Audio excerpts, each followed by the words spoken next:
Thank you very much for introducing me.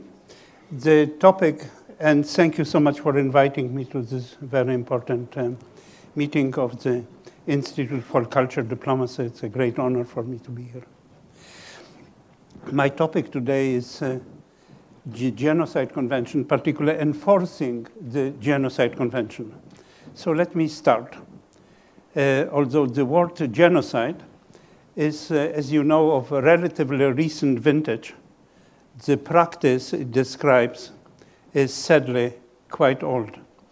But it took the horrific atrocities committed against Jews and others during the Second World War and the tireless efforts of Raphael Lemkin for the nations of the world to come together in the wake of that war with the promulgation of the 1948 Genocide Convention, which explicitly denounces genocide as a crime under international law. The Genocide Convention is a remarkable achievement.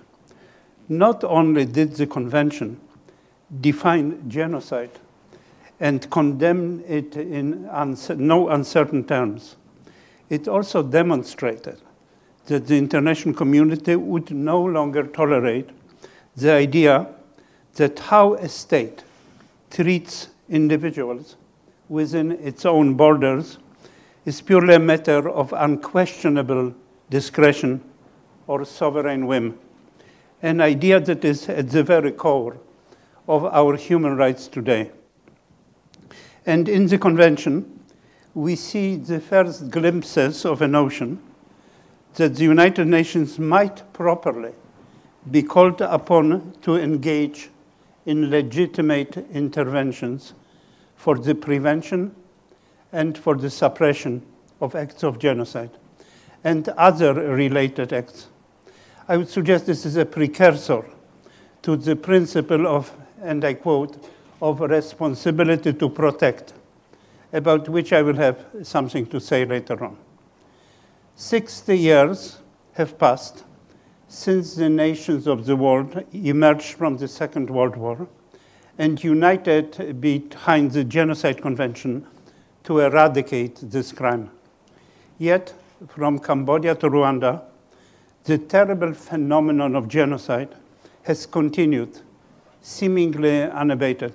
Speaking to you today in Berlin provides an excellent opportunity to reflect on where our efforts to prevent genocide over the course of the past 60 years have been successful, where they have fallen short, and what more can be done to ensure that the goal of the Genocide Convention, a world free from this crime of crimes, is achieved. In my remarks to you today, I would first like to discuss the Genocide Convention and what it did, and perhaps what it did not do, and will then move on to discuss some of the ways in which international criminal courts, including the International Criminal Tribunal for former Yugoslavia, on which I sit, have advanced the Convention's goals by clarifying the law and by applying it carefully and publicly to specific facts and individuals with important and profound effects. As I hope you will see, we should not be too fast to dismiss the important role that courts of law play in the fight to end genocide. But we must also recognize that international courts are not the sole or even the best means to prevent genocide. I will conclude my time with you today by sharing some thoughts on what avenues exist outside the courtroom to prevent genocide before it begins, and the important role played by international cooperation and collaboration. I note for the record that my comments today are made only in my own personal capacity and not in my capacity as a judge of the appeals chamber of the International Criminal Tribunals for the former Yugoslavia and for Rwanda. So let me start with the Genocide Convention. I mentioned a moment ago that the Genocide Convention was a remarkable achievement, and it was. But like most treaties, it is not perfect.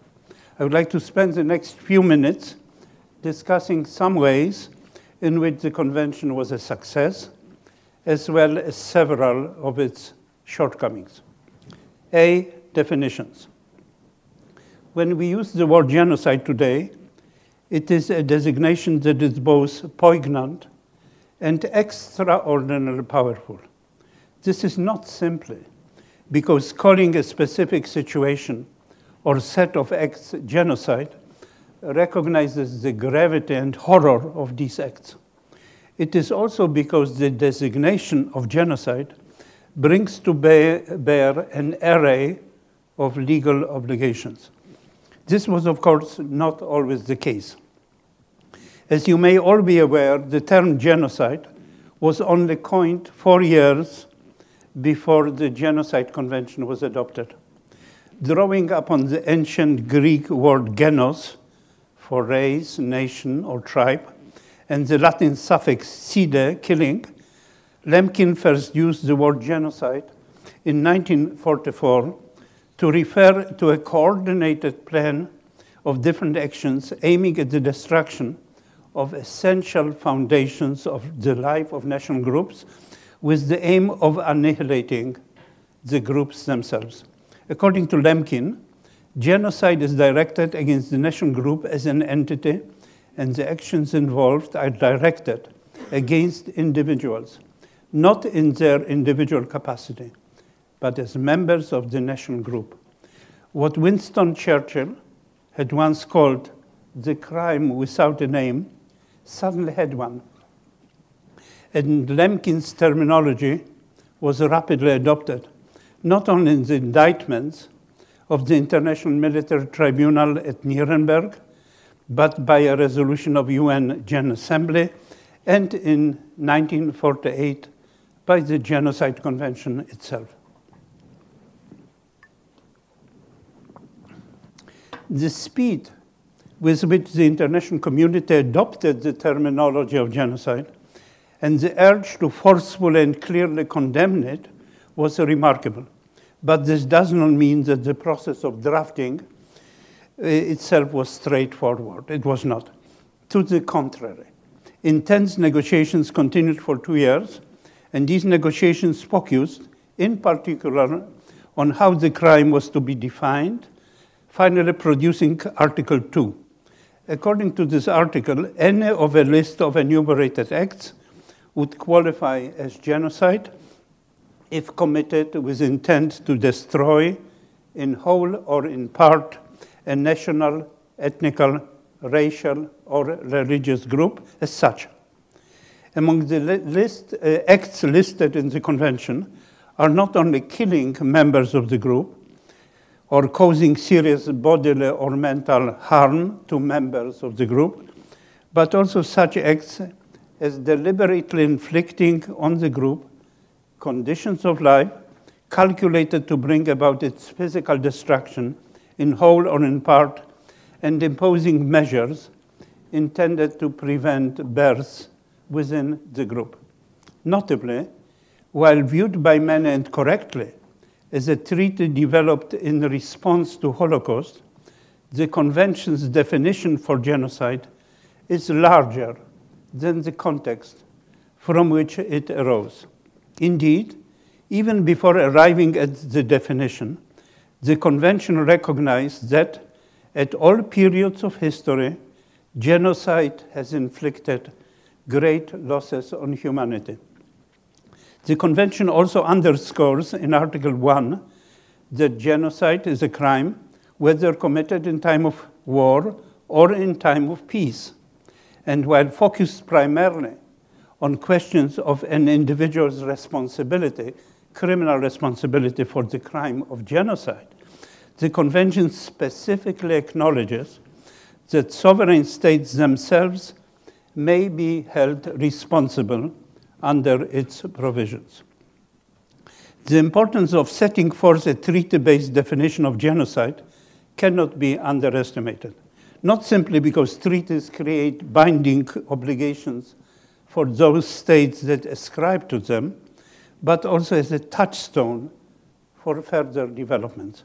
Indeed, it was the convention itself that provided the ICJ, the International Court of Justice, with an opportunity to issue an advisor opinion as early as 1951, just a few short months after the convention went into force, proclaiming that the principles underlying the convention are recognized as binding on states even without any conventional obligation. In other words, as a matter of customary international law.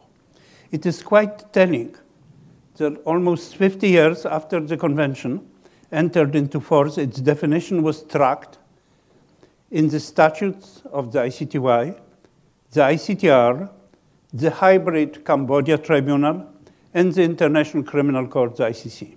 Nonetheless, the convention's definition of genocide also left a great many questions.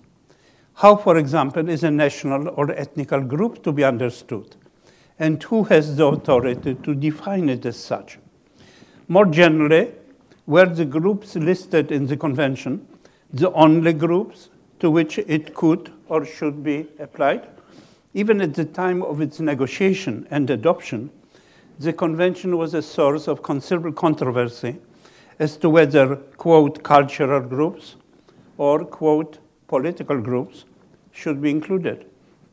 Since it entered into force, various national jurisdictions have expanded the definition of genocide in their domestic legislation, allowing, for instance, genocide charges to be leveled in Spain against Chile's Augusto Pinochet, notwithstanding the fact that his alleged victims were political dissidents rather than members of a national or ethnic group. And today we are still debating whether other groups, including groups persecuted based on gender, sexual orientation, or some other basic characteristic, should come within the ambit of the convention, which, at least on its face, offers them no protection. Finally, what does it mean that genocide must be aimed at the destruction of a group in whole or in part? Does this imply that genocide only occurs when a certain threshold of destruction and killing has been met? For instance, hundreds, or as the drafters of the convention briefly considered, thousands of victims are involved? Could a single death qualify as genocide? Or is the important question not one of quantitative result, but one of intent? Some of these questions have been answered through the jurisprudence of international criminal courts, in particular the jurisprudence of the ICTY and the ICTR, as we shall see in a moment.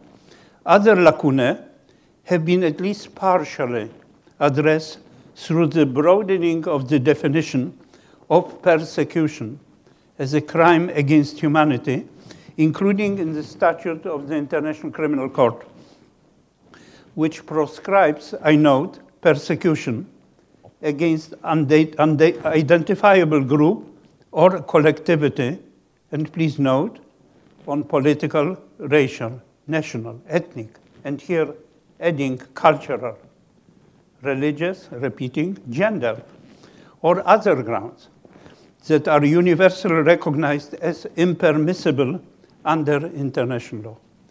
Although these moves have not fully silenced all critics who continue to see aspects of the convention's definition as incomplete and problematic, they have gone a long way towards clarifying the law and bringing it into the 21st century.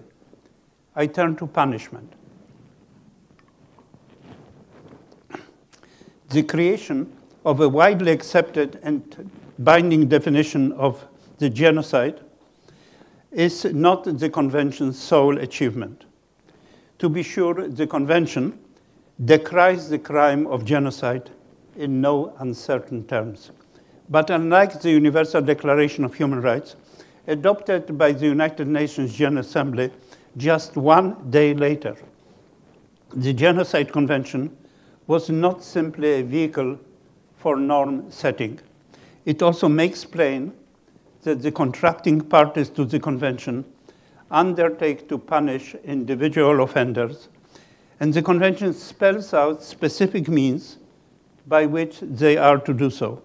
And Article 3 of the convention sets forth different modes of criminal liability that are to be punished, and Article 4 underscores that no one, whether a private individual, a public official, or a constitutionally responsible leader, is immune from such punishment. Today, perhaps, we may find nothing unusual in the notion that a leader of a state can be held accountable for international crimes. But in 1948, it was still a relatively new idea. And we have this provision of the Genocide Convention, together with similar provisions in the statute and judgment of the IMT at Nuremberg and the 1949 Geneva Conventions. We have all of these to thank for the changing legal landscape. This was a truly great step forward in the fight against impunity. By adopting the convention, parties to the convention also commit to enacting national legislation to implement the convention, and in particular, to provide effective penalties for persons guilty of genocide or any of the other acts enumerated in the convention. State parties also commit to extradite alleged offenders. And perhaps most importantly, those states which adopt the convention agree that persons charged with genocide or the other acts identified in the convention shall be tried by a competent tribunal of the state in the territory of which the act was committed, or by such international penal tribunal as may have jurisdiction with respect to those contracting parties which have accepted its jurisdiction. The last phrase is particularly interesting, as it foresees already in 1948 the creation of an international criminal court, an idea that won acceptance nearly half a century later after the adoption of the Genocide Convention. The convention's treatment of the duty to punish is not without its share of problems, however. The criticism voiced was probably valid for the first few decades of the convention's existence. How can you speak of conferring jurisdiction on an international criminal tribunal when not a single international tribunal has been established? But in the last 20 years, both national and in particular, international prosecutions have gone a long way towards showing that contrary to these early years, the convention can actually be enforced after all, at least when it comes to its penal provisions. So I turn to prevention. The third aspect of the convention that I would like to discuss is perhaps the most challenging. The fact that the convention requires state parties not only to punish genocide after the fact, but to prevent it as well, is of course a tremendously important feature. And as I indicated earlier, we find in Article 8 of the Convention the statement that any party to the Convention may call upon the competent organs of the United Nations to take such actions under the United Nations Charter as they consider appropriate for the prevention and punishment of acts of genocide or any of the other acts enumerated in Article 3 of the Convention. And thus we find there the first seeds of the concept, so modern and so current now, of responsibility to protect. D, a new convention. The Genocide Convention, as I hope my examples have demonstrated, is a very important document.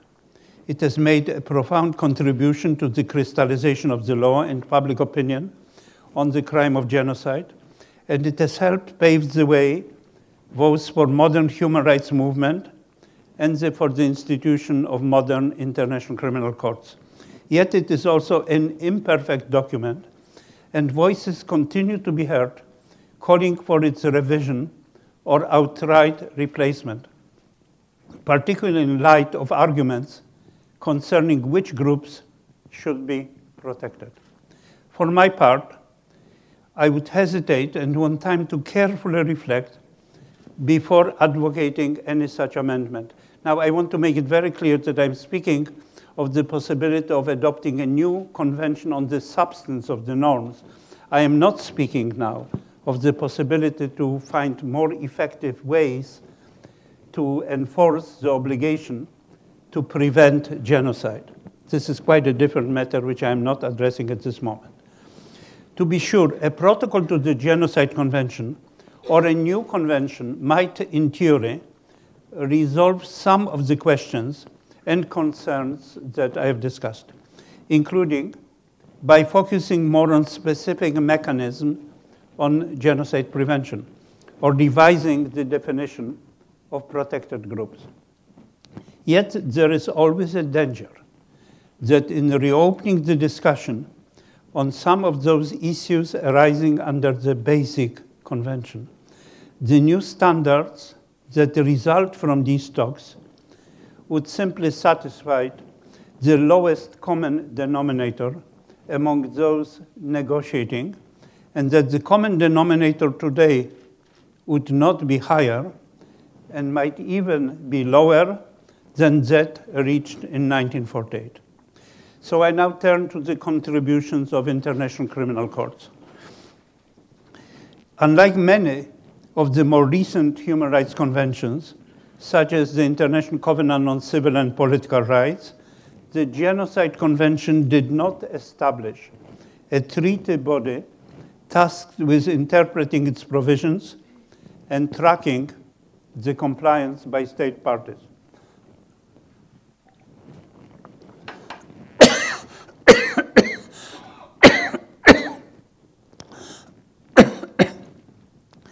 Apart from the 1951 advisor opinion of the ICJ and the trial of Adolf Eichmann in Israel a decade later, there was little occasion for the convention and its provisions to be construed or enforced by courts of law for more than 40 years after the convention entered into force. All of this changed with the tragic events in the former Yugoslavia and Rwanda in the early 1990s and the establishment of the ICTY and the ICTR. Suddenly, not one, but two international criminal tribunals were in existence, and each was authorized under its statute to apply the definition of genocide set forth in the Genocide Convention.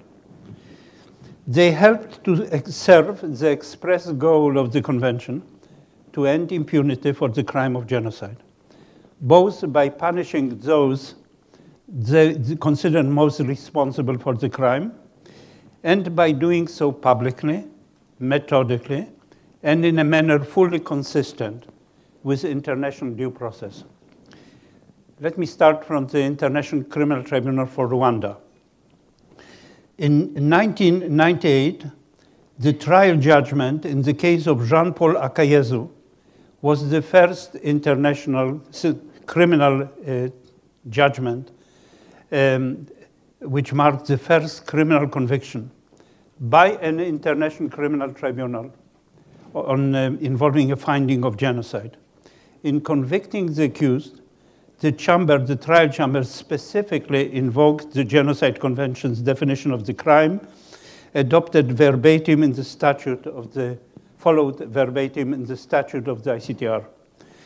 The trial chamber also noted that contrary to popular belief, the crime of genocide does not imply the actual extermination of a group in its entirety, but turns on whether the acts specified in the convention and in the statute of the ICTR were committed with the specific intent to destroy, in whole or in part, a national, ethnic, or racial or religious group.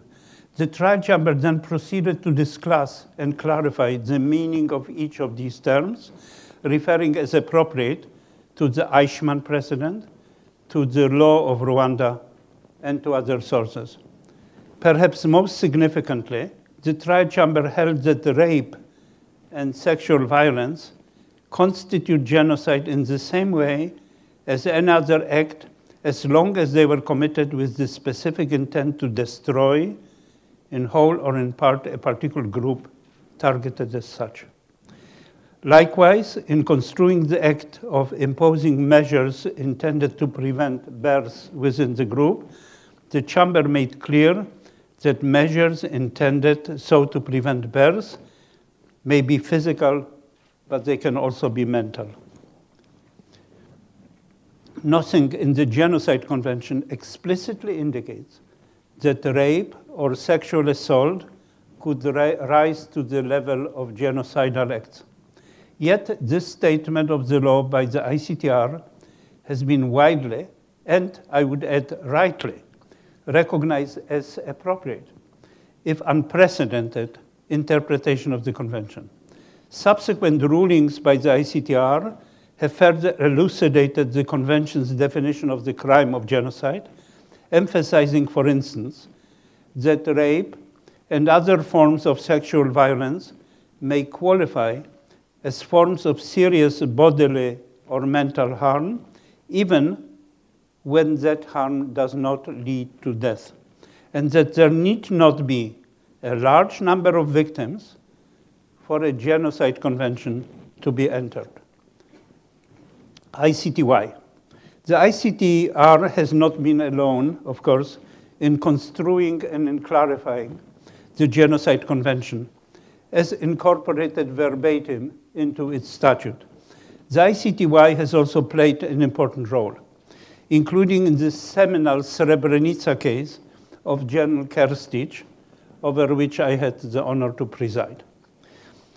And that case played an undeniably important role simply by naming the massacre in Srebrenica for what it was, genocide. Let me read you a passage from the judgment we entered as the appeals chamber.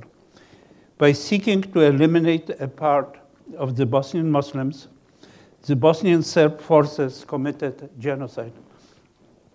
They targeted for extinction the 40,000 Bosnian Muslims living in Srebrenica, a group which was emblematic of the Bosnian Muslims in general. They stripped all the male Muslim prisoners, military and civilian, elderly and young, of their personal belongings and identification, and deliberately and methodically killed them solely on the basis of their identity. The appeals chamber states unequivocally that the law condemns in appropriate terms the deep and lasting injury inflicted and calls the massacre at Srebrenica by its proper name, genocide. The 2004 appeal judgment in the Kerstich case not only established that genocide can be committed even in a geographically limited area, it also made it clear that where a conviction for genocide relies on the intent to destroy a protected group in part, the part must be a substantial part of that group. This substantiality requirement both captures genocide's defining character as a crime of massive proportions and reflects the Convention's concern with the impact the destruction of the targeted part will have on the overall survival of the group.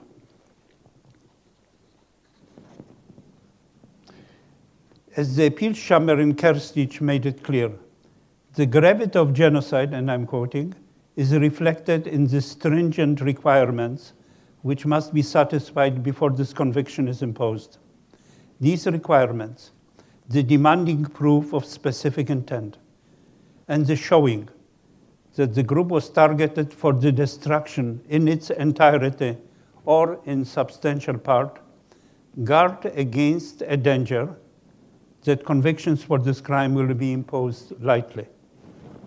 These requirements, incidentally, may also lead prosecutors to charge defendants not with genocide, but with crimes against humanity, which are subject to somewhat more forgiving evidentiary requirements.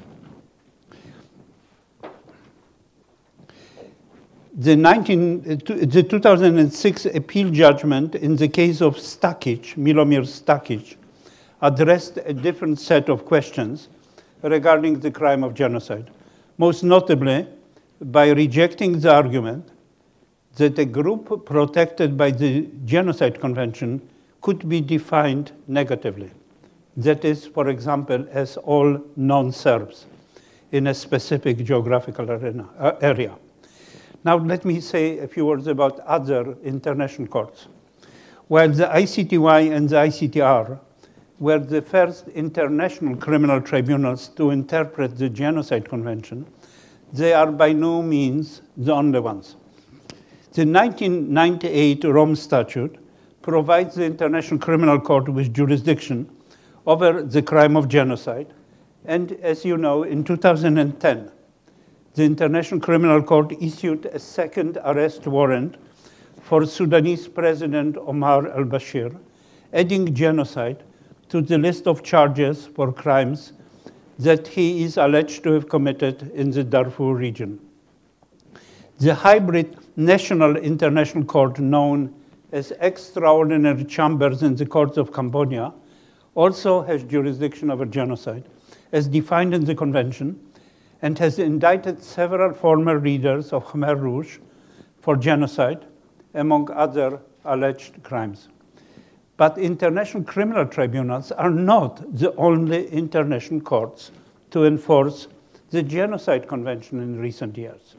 The International Court of Justice has been called upon to address disputes involving the Genocide Convention, including the 1951 advisor opinion I discussed earlier, in the case concerning armed activities on the territory of the Congo, where it reaffirmed the principle that the principles and norms underlying the Genocide Convention are principles and norms binding on all states, including those which have not ratified the Genocide Convention.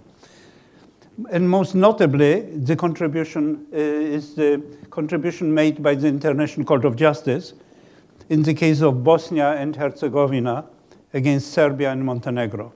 In this last case, the ICJ joined the ICTY in recognizing that the atrocities in Srebrenica were genocide, drawing upon the ICTY's factual findings and legal analysis from the Kerstic case and others in doing so, and thus demonstrating an effective synergy between the two courts.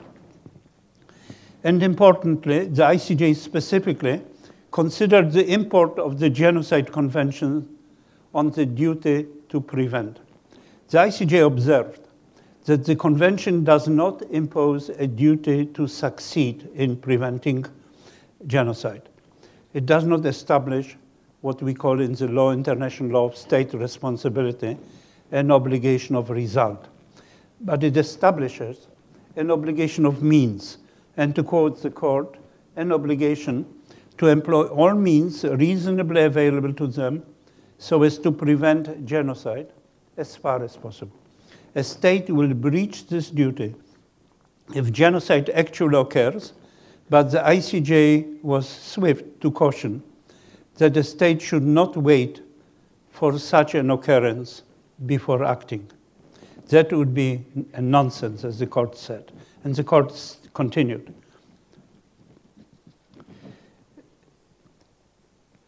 The Yugoslav federal authorities should, in the view of the court, have made the best efforts within their power to try and prevent the tragic events then taking shape, whose scale, though it could not have foreseen with certainty might at least have been surmised. The ICJ concluded that Serbia and Montenegro had violated its obligation to prevent the Srebrenica genocide in such a manner as to engage its international responsibility. Now I would like to turn and say something about a subject closer to the Institute, the subject of enforcing Genocide Convention through other means. Now, the jurisprudence of international courts that we have just discussed has, of course, helped to advance the goals of the Genocide Convention in a number of important ways, including by clarifying key aspects of the Convention, providing public and clear condemnation for the acts involved, and of course, assigning responsibility for genocide, and where appropriate, exacting punishment from individuals.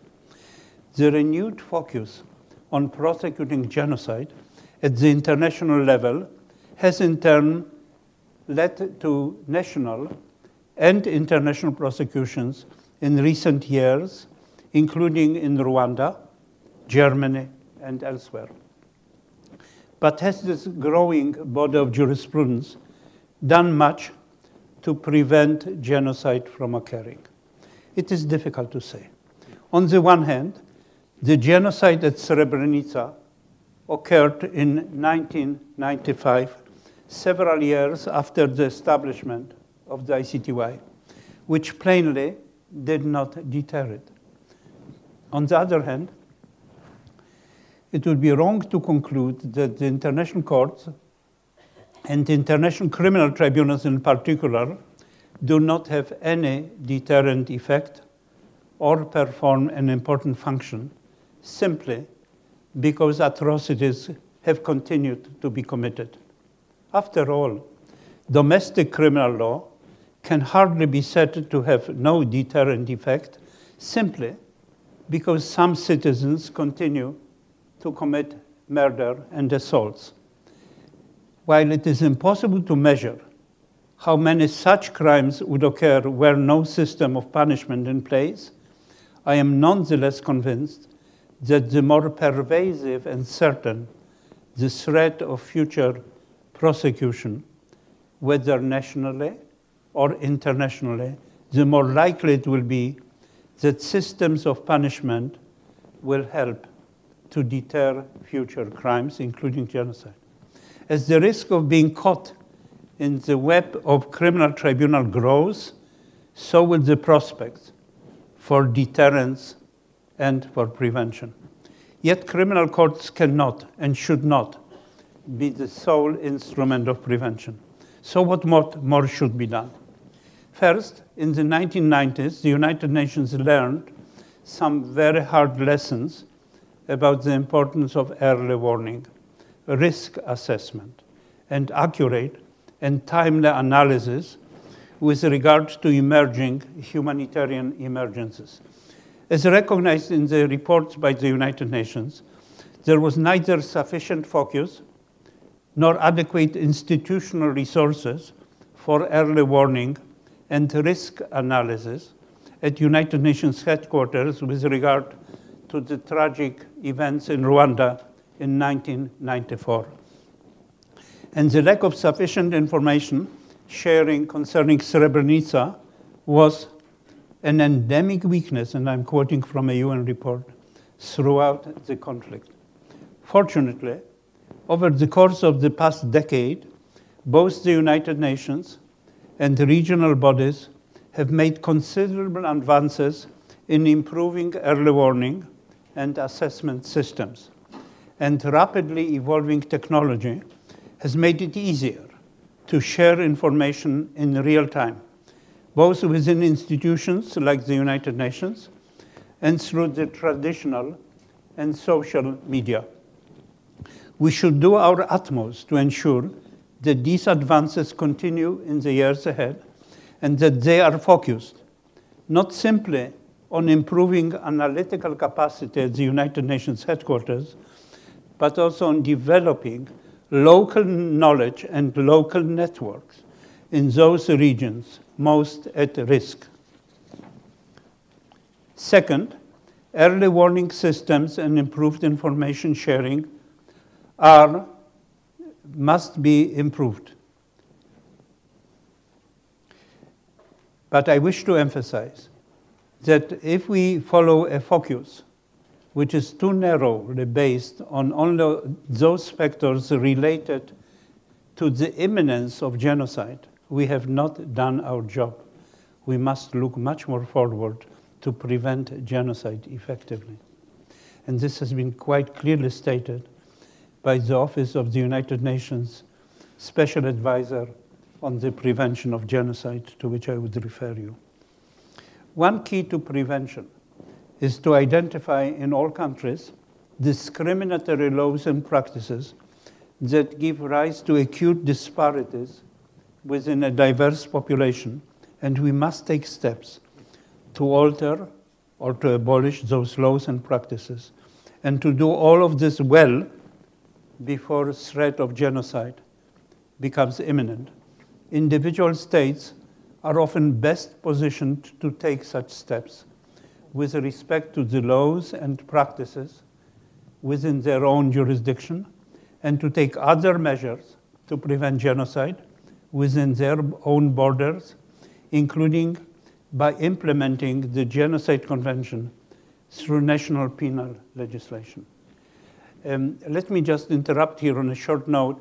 I was very surprised some years ago when we in the Tribunal were considering whether to refer to a case to a very, very advanced European country, whether we can do so. And then we have discovered, to our amazement, that that country, which has perhaps the most progressive human rights legislation in the world, or it's close to it, does not have on its books anything regarding the crime of genocide. And since the cases concerned sort of were very close to it, we have decided that we cannot refer that case to be adjudicated, to be litigated in that country. So I believe that all of us have the responsibility to make sure that our own parliaments adopt adequate legislation to criminalize genocide. In the United States, it took us more than 20 years to do so, but we did it finally. Many countries have not done it yet. So as we are all too aware, individual states will sometimes fail to act, or to act swiftly and effectively. And individual states will sometimes be the actual architects of an emerging humanitarian crisis. For these reasons, as the Genocide Convention so aptly acknowledged 60 years ago, international cooperation and international action are also required to ensure respect for the law and protection for those at the greatest risk. From this idea sprang the broad concept of responsibility to protect, the conviction that while each individual state has the responsibility to protect its population from genocide, war crimes, ethnic cleansing, and crimes against humanity, the international community, through the United Nations, also has the responsibility to help protect populations from these crimes. The 2005 World Summit of more than 150 heads of state and government unanimously affirmed that responsibility, noting that the responsibility of the international community includes the obligation to use appropriate diplomatic, humanitarian, and other peaceful means in accordance with the United Nations Charter. These same heads of state and government also affirmed that on a case-by-case basis, they were prepared to take collective action in accordance with Chapter 7 of the UN Charter, that is, through force, should peaceful means be inadequate and national authorities fail to protect their populations from genocide, war crimes, ethnic cleansing, and crimes against humanity. Such steps, as the world's leaders agreed, must be taken in a timely and decisive fashion.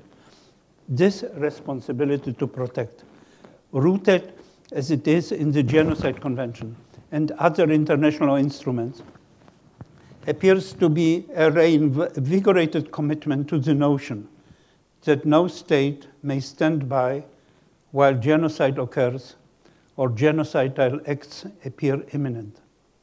As such, this is a new tool by which to enforce the treaty obligations found in the Genocide Convention, including the duty to prevent. Will this renewed commitment lead to tangible results? Only time will tell.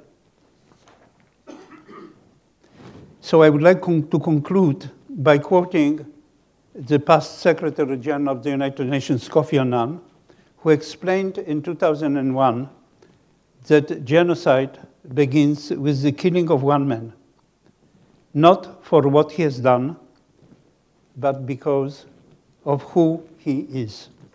What begins with the failure to uphold the dignity of one's life all too often ends with a calamity for entire nations.